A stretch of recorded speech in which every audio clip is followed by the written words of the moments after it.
Hello YouTubers, this is Antiques Expert, the channel where you can learn about history in an interesting way. Today, I have an extraordinary video to share you with. We all know that every antique has some value and some of them were like treasures. But, do you know that some of the costliest antiques were actually found in barns, dustbins and even in the attics too? Number 10. On the season premiere of Antiques Roadshow, a man brought in a violin which he actually found in the trash. It's got to be a pretty rare find, but when he brought it to the appraisers to find the value of it, he found out it was an even more rare find than he'd thought. The violin was made by Giuseppe Petrozzini, one of the most famous Italian violin makers ever. As the violin was not in a clean condition, appraisers suggested him to clean it up, and after it's cleaned up and put in good condition, the value of it was set to $50,000. Number 9. Philip Tracy bag bought from a charity shop. A pensioner has bought a bag in a charity shop for £20, has discovered his purchase could now be worth £350,000, approximately $499,810 US. Yes, you heard it right. John Richards bought the brown bag, which features a distinctive Elvis Presley design by Andy Warhol, from the Kingston branch of Oxfam in February. The 73-year-old was stunned to later discover it was actually one of just 10 made by famous Irish designer Philip Tracy. Number 8.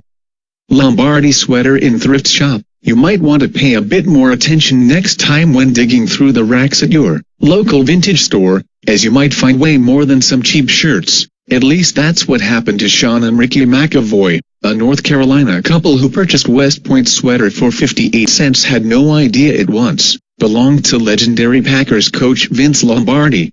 It fetched around $43,000 in New York auction. OMG. Number 7. Vases in attic. If you are in search for the antiques, then attics are the best places to find them. Some of the costliest antiques in the world were actually found in attics. A 1922 glass vase which was discovered in the attic broke 2 records in 2012. This vase happened to be a fine art from the French master craftsman René Lalique, galloping beyond estimates of around £30,000 by the Newcastle auctioneers. The vase has sold for £280,000.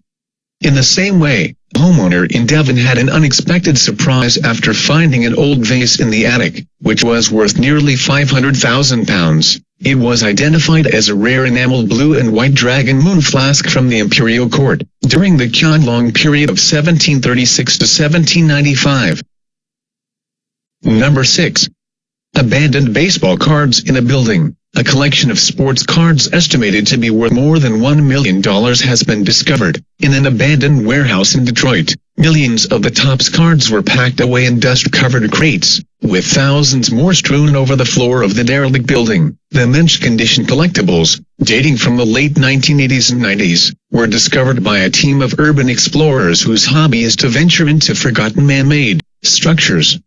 While only estimated to be individually worth between 99 cents and $5, the collective haul of hundreds of cases would potentially fetch millions. Number 5. Paintings in junk shops and attics. An amateur art lover pays €1,200 for painting found in Paris junk shop and later discovered that it is a missing part of infamous masterpiece worth $35 million.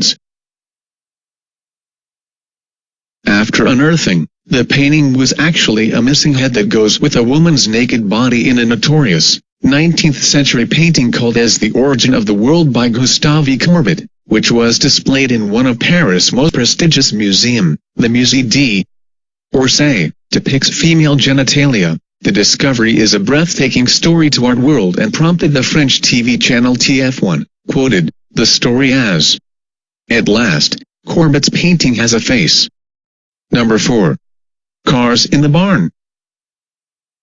Incredible treasure trove of rusting classics worth $12 million is found languishing in a French farm garage after 50 years. Ferrari and a rare Maserati are among dozens of rusting classic cars found on farm in the French barn. The cars were collected from the 1950s to the 1970s by entrepreneur Roger Balin, who dreamt of restoring them to their former glory and displaying them in a museum. However, his plans were dashed as his business struggled, forcing Mr. Bayland to sell some of his 60 cars. Everybody thought he sold all of his cars. But he actually kept some of these cars and their family inherited them. The list includes 1925 Hispano Suiza H6B Cabriolet worth $355,000, 1937 Bugatti Type 57 worth $189,000, Maserati A6G Grand Sport Fool worth $946,000, and the rarest 1961 Ferrari 250 GTS WB California Spider worth around $14.2 million. Number 3. The £6 million worth TV stand. You heard it right, a family have been turned into millionaires after their TV stand proved to be worth £6.3 million. The wooden chest, which was being used as a TV stand and drinks cabinet, was a Japanese antique worth millions. It was owned by an unnamed French engineer living in London who bought the 5-feet-long box for just £100 in 1970 at a private sale without realizing its value. The ornate coffer, fashioned in cedar wood, metal and gold lacquer, is believed to have been made in Kyoto by master craftsman Kimi Nagashige. It bears intricate depictions of celebrated Japanese myths, including the tale of Genji, widely acclaimed as the world's first novel. Number 2. Faberge egg at a bric-a-brac stall. A scrap metal dealer spotted the golden egg at a bric-a-brac market. He anticipated a money-making opportunity, but only for the value of its gold and jewels. He just didn't realize quite how much he would profit on his $13,300 purchase. After failing to sell it on, he thought it overpriced. Thus he decided to research the piece further and discovered he was the owner of a $33 million long-lost Faberge egg.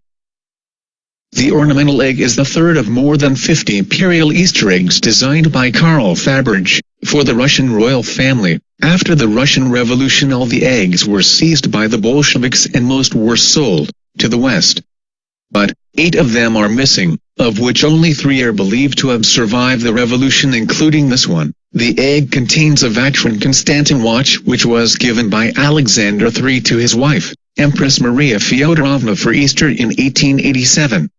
Number 1.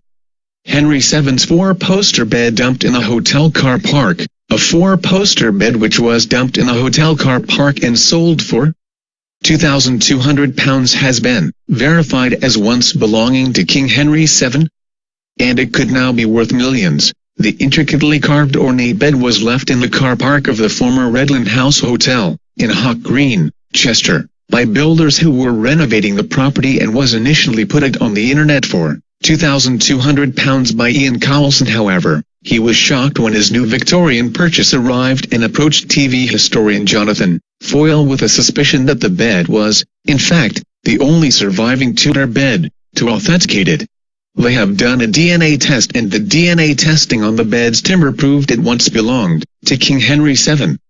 Born at Greenwich Palace in 1491, Henry VIII was the third child and second son of Henry VII and his wife. So, there is a chance that Henry VIII may have been conceived in this long-lost bed. Now, the bed is worth around £20 million, approximately $28,007,300.